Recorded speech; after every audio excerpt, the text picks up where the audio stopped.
São Paulo, bairro dos Jardins. 7 horas da manhã de uma segunda-feira fria de junho. Enquanto a cidade acorda sob um céu cinzento, Bruno Tavares observa a movimentação da Avenida Brigadeiro Faria Lima do alto de seu escritório no 23º andar. Aos 42 anos, Bruno construiu um império no ramo imobiliário. 37 empreendimentos espalhados pela cidade, mais de 2.000 funcionários, uma fortuna estimada em 400 milhões de reais. Mas naquela manhã, enquanto segurava sua terceira xícara de café e analisava relatórios financeiros, Bruno não sentia a satisfação que esperava. Seu casamento de 15 anos havia terminado 6 meses atrás. Seus 2 filhos, Gustavo de 13 e Marina de 10, moravam com a mãe, e ele os via apenas nos finais de semana alternados. A rotina era sempre a mesma. Acordar às 5, academia, reuniões intermináveis, jantares com investidores, dormir sozinho em um apartamento de 300 metros quadrados que mais parecia um hotel. Naquele dia, algo diferente estava programado.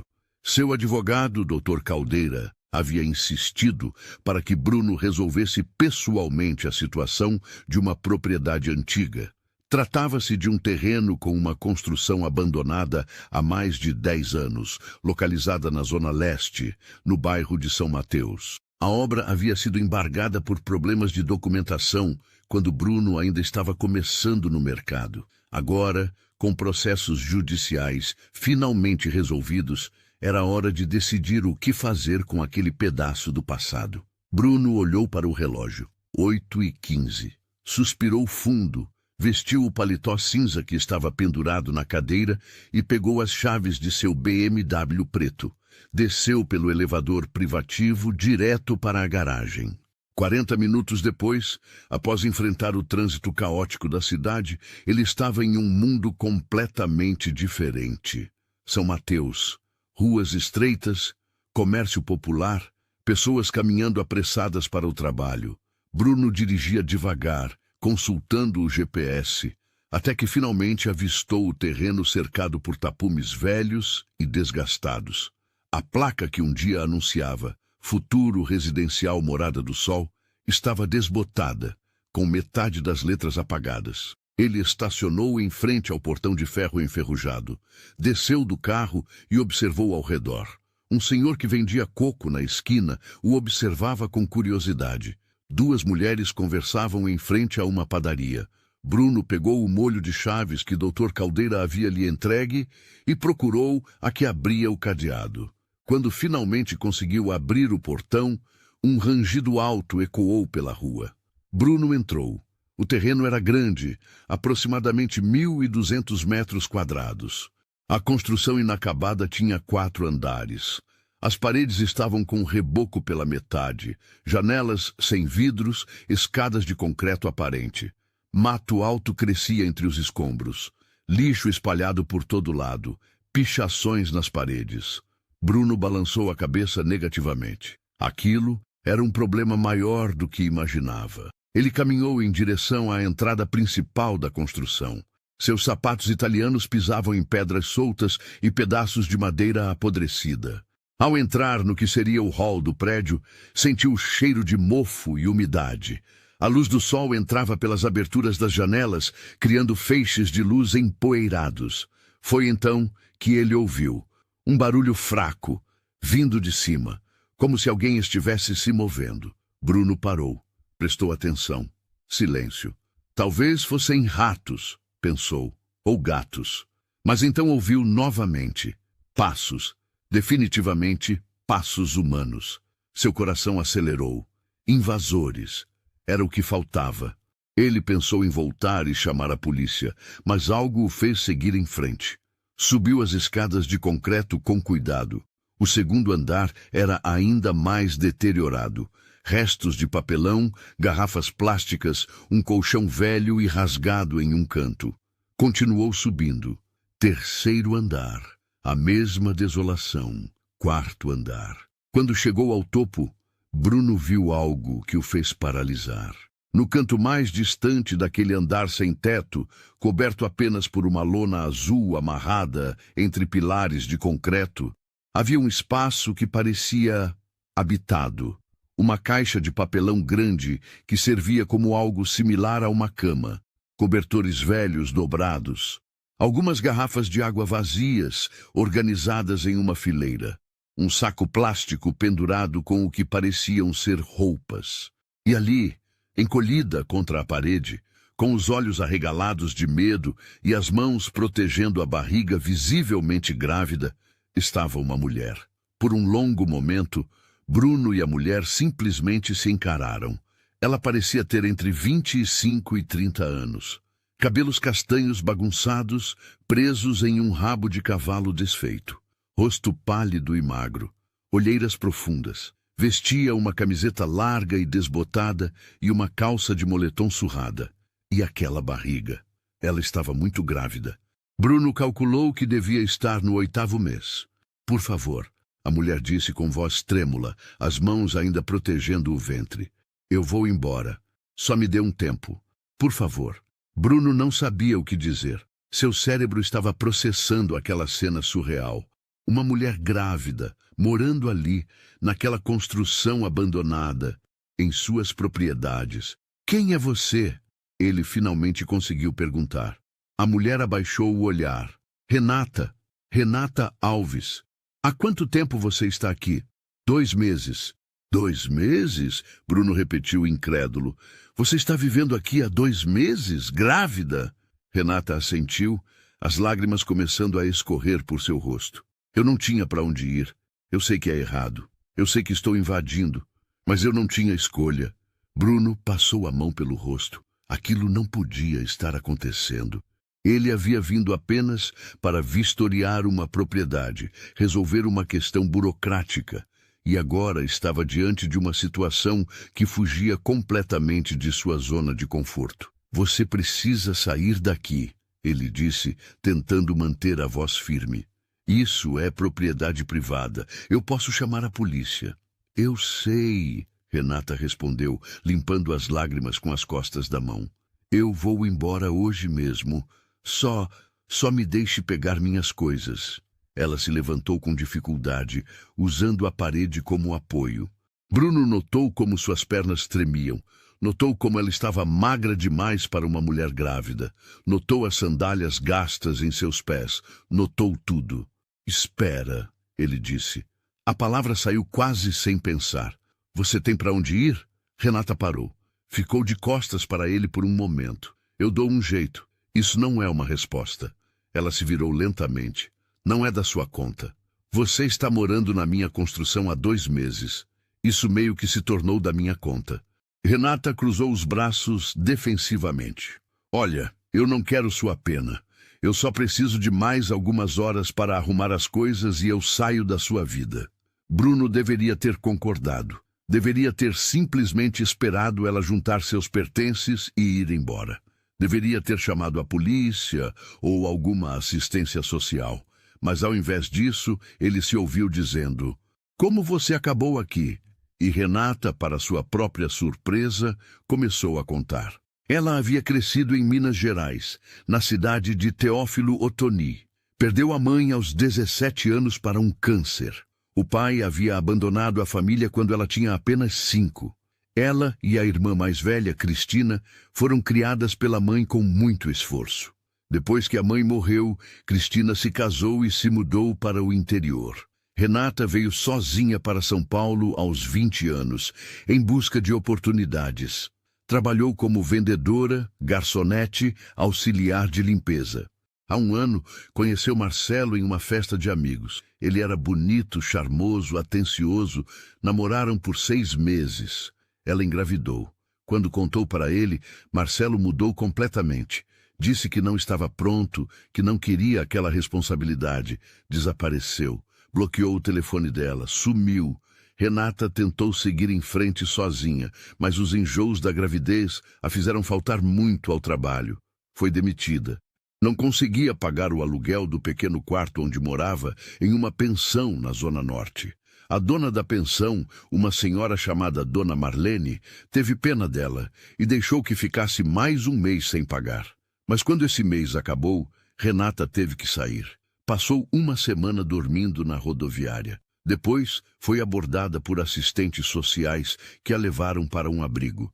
Mas no abrigo, ela foi agredida por outra moradora durante a noite. Com medo de perder o bebê, fugiu de lá. Foi caminhando pelas ruas que encontrou aquela construção abandonada. Entrou, explorou, subiu até o último andar e decidiu que ali era mais seguro do que qualquer outro lugar que conhecia. Pelo menos ali, ninguém a incomodaria. Pelo menos ali, ela e seu bebê estariam protegidos dos perigos da rua. Eu tentei ser forte, Renata disse, as lágrimas voltando. Eu realmente tentei, mas está tão difícil. Estou com 7 meses e meio de gravidez. Não consigo arrumar emprego. As pessoas me olham e já sabem que vou dar problema. Eu faço bicos quando consigo. Peço ajuda na igreja aos domingos. Tenho uma dona de um mercadinho ali perto que me dá frutas e pães que estão quase vencendo.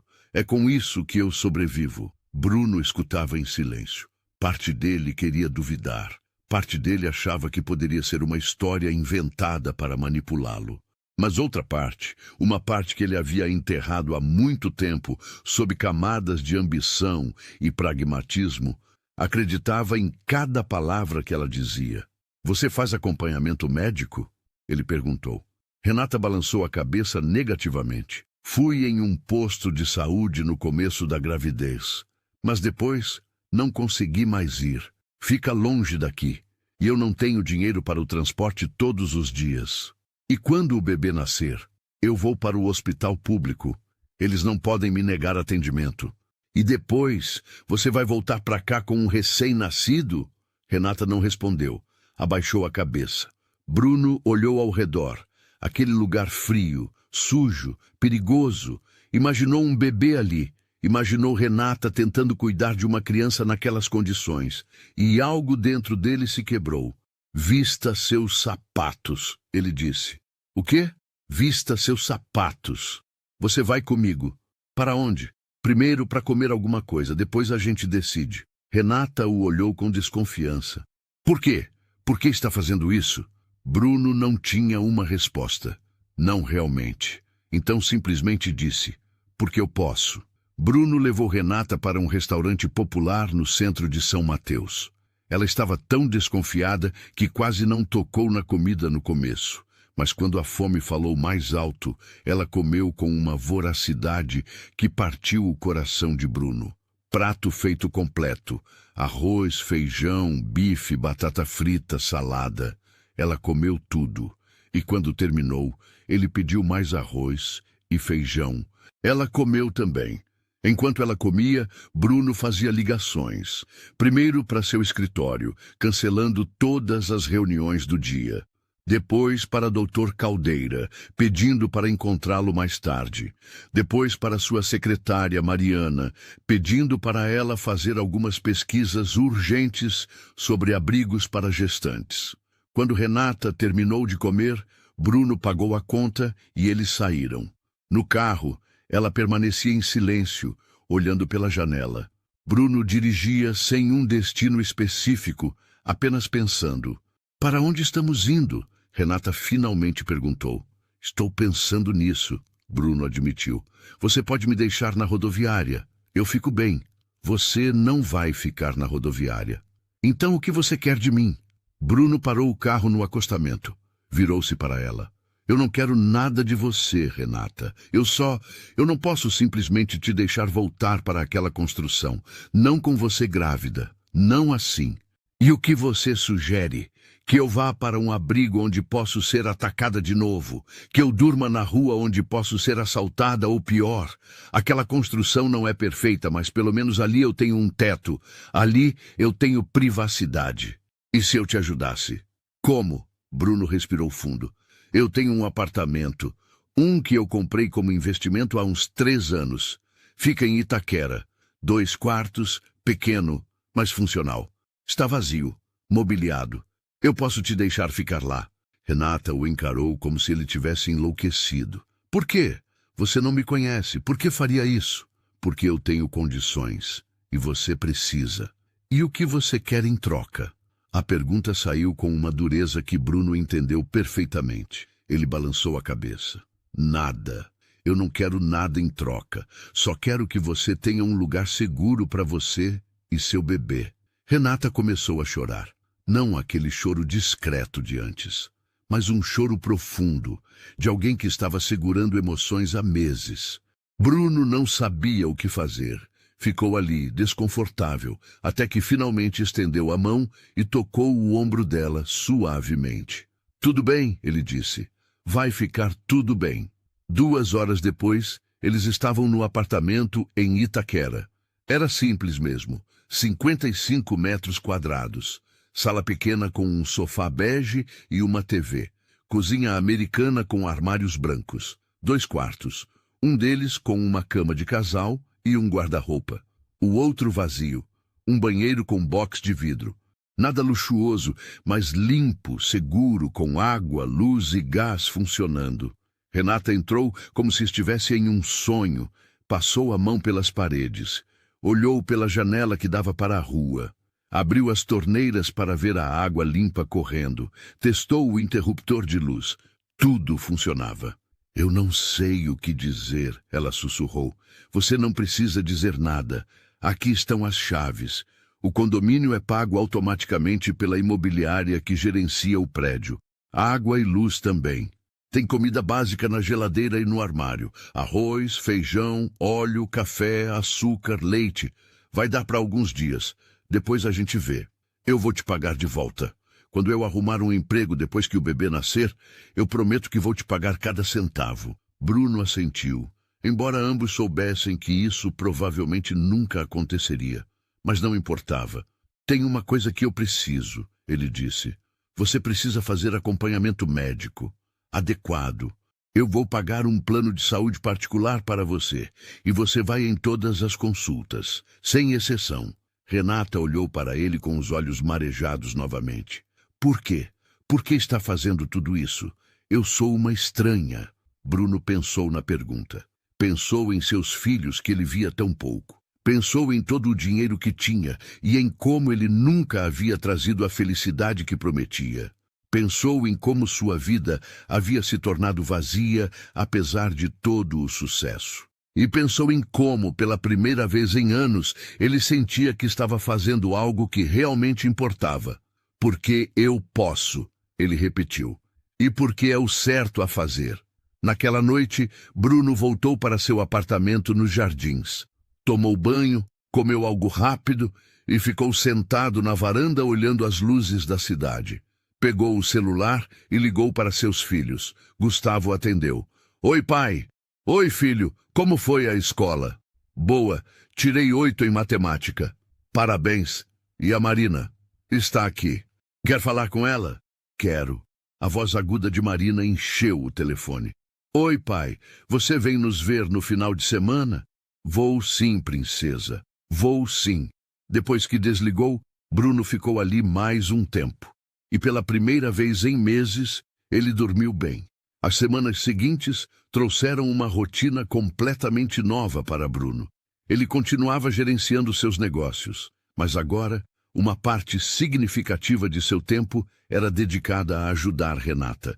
Ele contratou um plano de saúde e a levou pessoalmente para a primeira consulta com um obstetra particular, Dr. Mendes, um profissional experiente que ficava em uma clínica na região de Moema. Dr. Mendes examinou Renata com atenção. Fez ultrassom. Pediu exames de sangue. Quando os resultados chegaram, chamou Bruno para uma conversa particular. Ela está desnutrida, Dr. Mendes disse com seriedade. O bebê está se desenvolvendo, mas abaixo do peso ideal. Ela precisa de uma dieta balanceada, suplementos vitamínicos e acompanhamento rigoroso. O parto está previsto para daqui a 6 semanas, mais ou menos. Se ela não ganhar peso e não se cuidar adequadamente, pode haver complicações. Bruno garantiu que Renata teria tudo o que precisasse. Contratou uma nutricionista que montou um plano alimentar específico para gestantes. Começou a enviar compras semanais de supermercado para o apartamento. Frutas, verduras, carnes, ovos, leite, tudo do que ela precisava. Mas não era apenas a parte física que precisava de atenção. Renata estava claramente traumatizada. Tinha pesadelos, acordava assustada. Tinha medo de que tudo aquilo fosse um sonho e que de repente voltaria para a construção abandonada. Bruno percebeu que ela precisava de ajuda psicológica também. Ele conversou com o Dr. Mendes, que indicou uma psicóloga especializada em gestantes em situação de vulnerabilidade. Doutora. Paula começou a atender Renata 2 vezes por semana. Aos poucos, Renata começou a se abrir, a falar sobre seus medos, sobre a culpa que sentia por ter engravidado, sobre a raiva que tinha de Marcelo, sobre a solidão de não ter família por perto. Um dia, Bruno recebeu uma ligação de Renata. Ela estava chorando. Bruno, eu não consigo fazer isso sozinha. Quando o bebê nascer, como eu vou cuidar? Eu não sei nada sobre ser mãe. Eu não tenho ninguém para me ajudar. E se eu falhar? E se eu for uma péssima mãe? Bruno foi até o apartamento.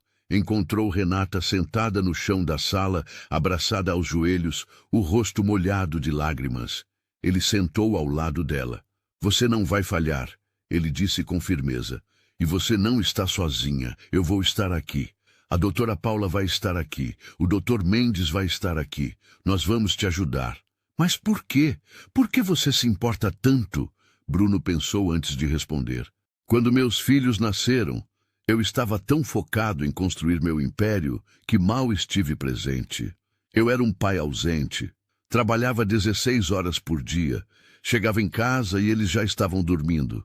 Acordava antes deles. Nos finais de semana, eu estava em reuniões. Quando me divorciei, percebi que perdi grande parte da infância deles. Perdi momentos que nunca vou recuperar. Ele fez uma pausa. Talvez eu esteja fazendo isso por você. Ou talvez eu esteja fazendo isso por mim, para provar que ainda sou capaz de fazer a diferença na vida de alguém, de estar presente, de importar. Renata o abraçou, e Bruno, que há meses não recebia um abraço sincero de ninguém, retribuiu. Nas semanas seguintes, Bruno se envolveu ainda mais. Ele começou a pesquisar sobre cuidados com recém-nascidos, comprou livros, assistiu vídeos, encomendou um berço, um trocador, roupinhas, fraldas, mamadeiras, tudo que o bebê precisaria. Transformou o segundo quarto do apartamento em um quarto de bebê completo. Quando Renata viu o quarto pronto, ela não conseguiu conter as lágrimas. Estava pintado de amarelo claro. Tinha cortinas com desenhos de estrelas. O berço era de madeira clara, com um móvel colorido pendurado acima. Uma cômoda cheia de roupas organizadas por tamanho. Uma poltrona de amamentação confortável no canto. É perfeito, ela sussurrou. É mais do que eu jamais sonhei. Bruno sorriu. Seu filho merece o melhor começo de vida possível. Mas nem tudo eram flores. A notícia sobre Bruno ajudar uma estranha grávida começou a circular. Primeiro entre seus funcionários, depois entre seus sócios. E, finalmente, chegou aos ouvidos de sua ex-esposa, Patrícia. Patrícia ligou para Bruno furiosa. O que você pensa que está fazendo? Está sustentando uma estranha? E se ela estiver te enganando? E se for tudo mentira, você está sendo ridículo. Ela não está me enganando, Bruno respondeu calmamente. Você não sabe disso. E o que as crianças vão pensar? O que eu vou dizer para elas quando perguntarem por que o pai está gastando dinheiro com uma estranha em vez de com a própria família? Eu não estou tirando nada das crianças, Patrícia. Eles têm tudo o que precisam e mais. Isso é algo que eu preciso fazer.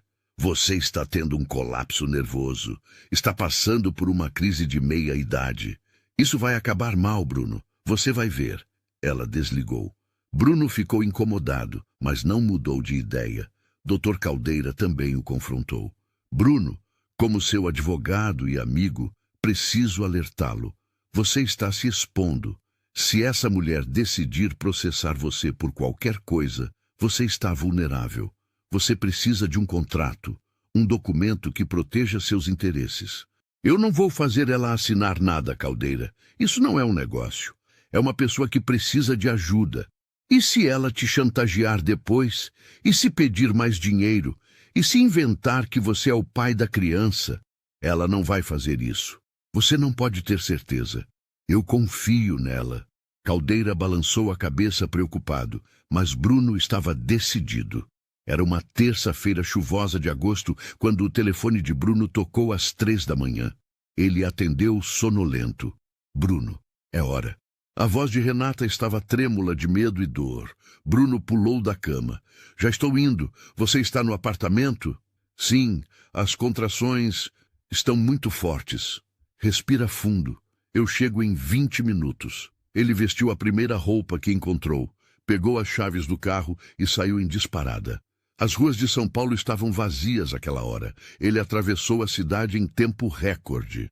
Quando chegou ao apartamento, encontrou Renata sentada na sala, com uma mochila ao lado, respirando com dificuldade entre as contrações. Vamos, ele disse, ajudando-a a levantar. No carro, a caminho do hospital, Renata apertava a mão de Bruno com força a cada contração. Estou com medo, ela confessou. Vai dar tudo certo. O Dr. Mendes está te esperando. Você está em boas mãos. Chegaram ao Hospital Samaritano em Higienópolis. Dr. Mendes já estava lá, junto com uma equipe completa. Renata foi levada direto para o centro obstétrico. Bruno ficou na sala de espera. As horas se arrastaram. Ele andava de um lado para o outro, bebia café da máquina, checava o celular compulsivamente. Às 7 da manhã, Dr. Mendes apareceu, ainda com o uniforme cirúrgico. Ela teve um menino, ele anunciou com um sorriso. 3 quilos e 200 gramas, 48 centímetros. Mãe e bebê passam bem. Bruno sentiu um alívio tão grande que suas pernas quase falharam. Posso vê-los? Claro. Siga-me. No quarto, Renata estava deitada na cama, pálida, mas com os olhos brilhando. E em seus braços, enrolado em uma manta azul clara, estava o bebê. Pequeno, perfeito, com olhinhos fechados e uma expressão tranquila. Quer segurá-lo? Renata perguntou. Bruno se aproximou hesitante. Fazia tanto tempo desde que havia segurado um recém-nascido. Renata colocou o bebê em seus braços com cuidado. Bruno olhou para aquele rostinho e sentiu algo que não sentia há anos. Esperança. Como vai chamá-lo? Ele perguntou. Renata sorriu. Pedro Bruno Alves. Bruno olhou para ela surpreso. Bruno, você me salvou. Salvou a gente. É o mínimo que posso fazer. Lágrimas surgiram nos olhos de Bruno. Ele olhou para o bebê novamente. Bem-vindo ao mundo, Pedro. Os dias seguintes foram intensos. Renata e Pedro ficaram 3 dias no hospital sob observação. Bruno ia visitá-los todos os dias, levando flores, frutas, revistas. No 3º dia, quando receberam alta, ele os levou de volta para o apartamento. Nos primeiros dias com o bebê em casa, Renata estava exausta. Pedro acordava a cada 3 horas para mamar. Chorava. Precisava ser trocado. Ela mal dormia. Bruno contratou uma enfermeira especializada em cuidados neonatais para ajudá-la durante o 1º mês. A enfermeira, Maria Aparecida, foi uma bênção. Ela ensinou Renata a amamentar corretamente, a fazer o bebê arrotar, a trocar fraldas, a dar banho, tudo. Com o passar das semanas, Renata ganhou confiança. Ela era uma mãe natural, atenciosa, carinhosa, dedicada. Pedro era um bebê calmo, que chorava apenas quando tinha fome ou estava desconfortável. Os olhos dele, que nasceram escuros, começaram a clarear, ficando castanhos como os de Renata. Bruno visitava pelo menos 3 vezes por semana. Levava comida, produtos de bebê e, principalmente, companhia. Ele se sentava na sala enquanto Renata amamentava, contava sobre seu dia, ouvia sobre as pequenas conquistas de Pedro.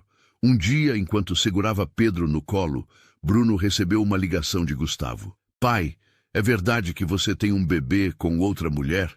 Bruno sentiu o coração apertar. Quem te disse isso? A mãe. Ela disse que você está sustentando uma mulher e um bebê. Não é bem assim, filho. É complicado. Quando você vier aqui no final de semana, eu explico tudo. No sábado seguinte, quando Gustavo e Marina foram visitá-lo, Bruno os levou para conhecer Renata e Pedro. Ele explicou toda a situação com honestidade. Como havia encontrado Renata, como decidiu ajudar, como Pedro nasceu. Gustavo, com seus 13 anos, ouviu tudo com atenção. Você fez uma coisa legal, pai. É estranho, mas legal. Marina, sempre mais emotiva, pediu para segurar Pedro. Ele é tão pequenino. Posso ser tipo a irmã mais velha dele? Renata riu. Claro que pode. Aquele encontro quebrou numa barreira. Gustavo e Marina começaram a visitar Renata e Pedro regularmente quando estavam com o pai. Marina adorava ajudar a cuidar do bebê. Gustavo, mais reservado, gostava de sentar e conversar com Renata sobre música e filmes. 6 meses após o nascimento de Pedro, a vida de todos os envolvidos havia mudado drasticamente. Pedro era um bebê sorridente e saudável. Já sustentava a cabeça, balbuciava sons que Renata jurava serem palavras e tinha o hábito de agarrar qualquer coisa que chegasse perto de suas mãozinhas. Renata havia se transformado, ganhou peso saudável, seu cabelo estava mais brilhante, seus olhos não tinham mais aquela expressão de medo constante. Ela havia retomado os estudos através de um curso online de administração que Bruno havia pago.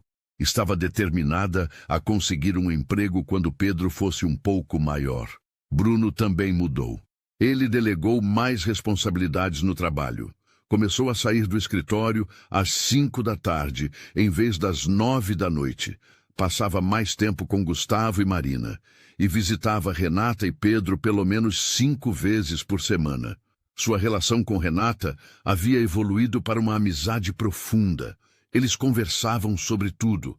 Ela contava sobre seus planos para o futuro. Ele desabafava sobre seus arrependimentos do passado. Eles riam juntos, choravam juntos, se apoiavam mutuamente. Um dia, enquanto tomavam café na cozinha do apartamento com Pedro dormindo no berço, Renata tocou no assunto que ambos evitavam. O que acontece quando eu conseguir me sustentar sozinha? Ela perguntou. Quando eu não precisar mais da sua ajuda? Bruno mexeu o café pensativamente. Você sempre vai ter minha ajuda, Renata. Isso não é temporário. Você e Pedro são importantes para mim. Mas não é justo com você. Você já fez tanto. Você me deu uma vida nova, me deu a chance de ser uma boa mãe. Não posso ficar dependendo de você para sempre. Você não depende de mim. Nós nos ajudamos mutuamente. Você me lembrou do que é realmente importante na vida. Me ensinou que riqueza não está no dinheiro que você tem, mas nas vidas que você toca. Renata sorriu. Quando você ficou tão filosófico? Desde que conheci uma mulher grávida teimosa morando em uma construção abandonada. Eles riram. Mas a verdade era que Bruno estava enfrentando críticas constantes. Seus sócios questionavam por que ele estava desperdiçando tempo e dinheiro com caridade. Patrícia espalhou rumores de que Bruno estava tendo um caso com Renata, o que não era verdade. Algumas pessoas de seu círculo social o evitavam, achando que ele havia enlouquecido. Mas Bruno não se importava mais. Ele havia descoberto algo que todo o dinheiro do mundo não podia comprar. Propósito. Ele decidiu fazer algo radical. Procurou uma advogada especialista em direito de família e disse que queria se tornar padrinho legal de Pedro. Queria garantir que, se algo acontecesse com Renata, Pedro teria alguém para cuidar dele. Queria formalizar seu compromisso com aquela criança que havia mudado sua vida. Quando contou para Renata, ela chorou. Você faria isso? De verdade? Já fiz os papéis. Só precisa da sua assinatura. Bruno, eu não sei como agradecer. Você não precisa. Você me deu mais do que eu dei para você. Naquela noite, depois que Bruno foi embora, Renata segurou Pedro no colo e olhou pela janela do apartamento. Lembrou-se de onde estava 6 meses atrás. Sozinha, assustada, dormindo em uma construção abandonada, sem saber se sobreviveria. E agora estava ali, em um apartamento quentinho, com um filho saudável, com uma rede de apoio, com esperança no futuro. Ela beijou a testa de Pedro. Nós conseguimos, meu amor. Nós realmente conseguimos. 2 anos se passaram. Pedro agora era uma criança de 2 anos e meio, falante, energética, com um sorriso que iluminava qualquer ambiente. Ele chamava Bruno de tio Bruno e corria para abraçá-lo toda vez que o via. Renata havia terminado o curso de administração e conseguido um emprego em uma empresa de médio porte, trabalhando como assistente administrativa. O salário não era alto, mas era honesto e ela estava orgulhosa. Bruno continuou pagando o apartamento, mas agora Renata insistia em pagar as contas de água, luz e suas próprias compras. Bruno, por sua vez, havia feito mudanças significativas em sua empresa. Criou um programa social chamado Construindo Vidas, onde destinou 5% dos lucros da empresa para ajudar pessoas em situação de vulnerabilidade. Reformou a antiga construção abandonada, onde havia encontrado Renata, e a transformou em um abrigo para gestantes em situação de rua. O abrigo oferecia moradia temporária, acompanhamento médico, psicológico, cursos profissionalizantes e apoio na reinserção no mercado de trabalho. O abrigo se chamava Casa Renata. Quando Bruno revelou o nome, Renata protestou, dizendo que não merecia tal honra. Mas Bruno foi firme. Foi você quem me ensinou a ver além dos números. Foi você quem me mostrou que uma vida pode ser mudada com um gesto. É mais do que merecido. No dia da inauguração oficial da Casa Renata, havia mais de 200 pessoas presentes. Autoridades locais, empresários, membros da comunidade e, principalmente, mulheres grávidas que se beneficiariam do projeto. Bruno subiu ao pequeno palco montado na frente do prédio reformado. Olhou para Renata, que estava na primeira fileira, segurando Pedro. Olhou para Gustavo e Marina, que estavam ao seu lado com orgulho nos olhos, e começou a falar. Há 2 anos e meio, eu vim até este lugar como um empresário frio, calculista, preocupado apenas com lucros e propriedades. E encontrei algo que mudou minha vida para sempre. Encontrei uma mulher grávida, vulnerável, mas incrivelmente forte. Uma mulher que me ensinou que o verdadeiro sucesso não se mede pelo tamanho da sua conta bancária, mas pelo impacto que você tem na vida das pessoas. Ele fez uma pausa. Renata, você me salvou tanto quanto eu te salvei.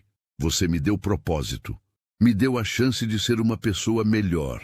E agora, com a Casa Renata, espero que possamos salvar muitas outras mulheres, dar a elas a mesma chance que você teve, a chance de recomeçar, a chance de serem mães em condições dignas, a chance de terem esperança. A plateia aplaudiu. Renata estava chorando, mas eram lágrimas de felicidade. Depois do evento, enquanto as pessoas circulavam pelo abrigo conhecendo as instalações, Bruno se afastou um pouco. Ficou ali, olhando para aquele prédio que antes era abandonado e agora estava cheio de vida, de esperança, de futuro. Renata se aproximou com Pedro no colo. Obrigada, ela disse simplesmente. Obrigado você, Bruno respondeu. Pedro estendeu os bracinhos para Bruno. Tio, colo! Bruno o pegou e ergueu no ar, arrancando risadas da criança. Naquele momento, cercado por pessoas que ele havia ajudado a transformar, segurando uma criança que considerava sua família, Bruno Tavares entendeu o verdadeiro significado de riqueza. Não estava no dinheiro, não estava nas propriedades, não estava no status ou no poder. Estava ali, naquelas vidas mudadas, naqueles sorrisos, naquela esperança. E pela primeira vez em sua vida, Bruno se sentiu verdadeiramente rico. 5 anos se passaram desde aquele dia chuvoso em que Bruno encontrou Renata na construção abandonada. Pedro agora tinha 7 anos e estava no 2º ano do ensino fundamental. Era uma criança esperta, carinhosa e extremamente curiosa. Ele adorava desenhar e já dizia que quando crescesse queria ser arquiteto, igual ao tio Bruno, que constrói casas para as pessoas. Renata havia crescido profissionalmente. Agora era gerente administrativa na mesma empresa onde começou como assistente. Comprou seu primeiro carro, um modelo popular, mas que ela tratava com orgulho. E estava começando a poupar dinheiro para dar entrada em um apartamento próprio, embora Bruno sempre dissesse que ela poderia ficar no de Itaquera pelo tempo que quisesse. A Casa Renata havia atendido mais de 300 gestantes ao longo desses 5 anos. Muitas delas conseguiram reconstruir suas vidas, arrumar empregos, retomar relacionamentos com familiares ou simplesmente encontrar a força para seguir em frente. O projeto havia se tornado referência em São Paulo e Bruno estava planejando abrir uma segunda unidade na Zona Sul. Bruno e Patrícia mantinham uma relação cordial. Gustavo, agora com 18 anos, estava prestando vestibular para engenharia civil, inspirado pelo projeto social do pai. Marina, com 15 anos, era voluntária na Casa Renata aos finais de semana, ajudando a organizar atividades para as crianças das mães atendidas. Naquele sábado ensolarado de outubro, todos estavam reunidos no apartamento de Bruno para um almoço especial. Era o aniversário de 7 anos de Pedro. A mesa estava cheia. Renata, Pedro, Gustavo, Marina, Dr. Mendes e sua esposa, doutora Paula, e alguns colegas de trabalho de Renata que haviam se tornado amigos próximos. Depois do bolo e dos parabéns, enquanto Pedro brincava com os presentes que havia ganhado, Bruno e Renata se sentaram na varanda. Você já pensou em como seria diferente se você não tivesse entrado naquela construção naquele dia? Renata perguntou. Bruno pensou. Penso nisso todos os dias. Eu seria ainda um homem vazio, focado apenas em lucros, sem real conexão com as pessoas que amo. E eu provavelmente não teria sobrevivido, Renata disse baixinho, ou teria perdido Pedro, ou algo pior. Mas não foi isso que aconteceu. Você sobreviveu. Pedro está aqui, saudável e feliz. E nós dois somos pessoas melhores por termos nos encontrado. Renata sorriu. Sabe, às vezes eu acordo e ainda acho que tudo isso é um sonho, que vou abrir os olhos e estar de volta naquela construção fria e abandonada. Não é um sonho, Bruno disse pegando a mão dela. É real, e você merece cada pedaço dessa realidade. Pedro apareceu correndo na varanda. Tio Bruno, você vai brincar de pega-pega com a gente? Bruno olhou para Renata, que sorriu. Vai lá. Aproveita enquanto ele ainda quer brincar com os adultos. Bruno se levantou. Vamos lá, campeão. Enquanto corriam pela sala com Pedro rindo alto e Gustavo e Marina se juntando à brincadeira, Renata ficou observando da varanda. Ela pensou em tudo que havia passado. O medo, a solidão, o desespero, e como um único gesto de bondade, havia mudado completamente o rumo de sua história. E ela entendeu que talvez essa fosse a verdadeira lição, que mesmo nos momentos mais escuros, quando tudo parece perdido, um encontro inesperado pode mudar tudo. Que a bondade existe, que existem pessoas dispostas a ajudar sem esperar nada em troca, e que, às vezes, salvar alguém é também se salvar.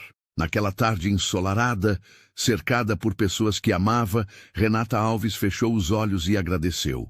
Agradeceu por ter tido a coragem de sobreviver. Agradeceu por Bruno ter tido a humanidade de ajudar. E agradeceu por Pedro, o pequeno milagre que nasceu em meio ao caos e que agora corria pela sala com um sorriso que iluminava todo o ambiente. A vida havia lhe dado uma segunda chance, e ela não desperdiçaria nem um único dia dela. E assim termina a história de Bruno e Renata. Uma história sobre encontros improváveis, sobre bondade, sobre segundas chances, e sobre como às vezes construir uma vida é muito mais importante do que construir prédios, porque no final não são as construções de concreto que nos definem. São as pontes que construímos entre corações, são as vidas que tocamos, são os gestos de amor que espalhamos pelo mundo, e essa é uma construção que nunca será abandonada. Se essa história tocou seu coração, não deixe de se inscrever no nosso canal. Clique no botão de inscrição agora mesmo e ative o sininho de notificações para não perder nenhum vídeo novo. Deixe seu like se você acredita que ainda existem pessoas boas nesse mundo. E não esqueça de comentar aqui embaixo. De onde você está assistindo esse vídeo? Queremos saber se essa mensagem de esperança está chegando em diferentes cantos do Brasil e do mundo. Seu apoio é fundamental para que possamos continuar trazendo histórias que inspiram, emocionam e nos lembram do que realmente importa na vida. Compartilhe esse vídeo com alguém que precise de uma mensagem de esperança hoje. Juntos, podemos espalhar mais bondade pelo mundo. Um grande abraço e até o próximo vídeo.